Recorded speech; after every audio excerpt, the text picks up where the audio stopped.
Welcome to the Devil's Advocates, where we wrap up the year in movies. It's the end of 2017, so you guys know what that means. Lists, lists, and more lists. This particular list is going to be the best movies we saw in the year 2017. We saw a lot of movies, close to 100, probably more actually. And I think overall what I personally have to say about this year is that it was a good year. 2016 I thought was a bad year that had great movies at the end of it. And this I thought was a good year that had good movies at the end of it. So I don't think the highs, the movies I loved this year, weren't quite as high as they were in 2016. But in general, there were less just colossal failures and disappointments this year than there have been in years previous. Because, you know, we've had a couple stinker years recently. And this one, pretty decent year. Yeah, it definitely worked out for the most part with me liking movies. Sometimes it was a bit harder to be super passionate, which is why I think our list is so interesting this year and why we should just get down to it. Let's do it. The cream of the crop.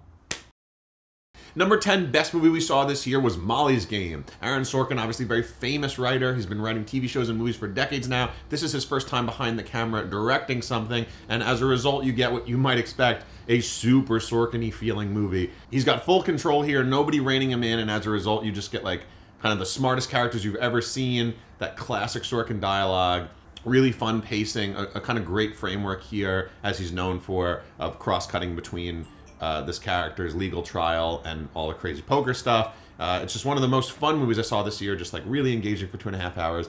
Has to get a spot on my list. Number 9, the M&M's pre-movie spy spoof commercial. Do you think I'm an idiot? Look, bear with us here. The production values in this are better than most movies we get to see, and we still get to see it in a theater. What's amazing to me is that I've seen it maybe 100 times, and it never gets tired. I can watch it again and again and again. They really gotta give that yellow M&M a spin-off. So much personality. I'd love to follow a character arc with him. One of the best moments of dialogue, I think, of this entire year was when he says, "No, this is an envelope."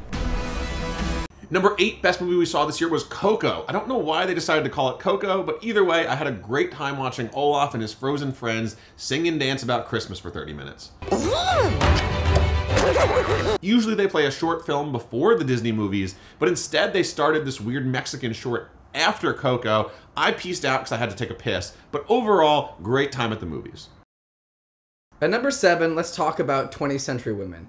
Admittedly, I didn't see this film yet, but I read the Guardian's review and they gave it a 4 out of 5, so I'm really interested in seeing it and having the chance to put it on my list. I'm a really big Jamie Bell fan ever since his King Kong days. Plus, so I've been told, Annette Bening does career best work here. Her depiction of Gloria Graham is very touching. I think I want to go see this one with my mom. It's going to be a great time.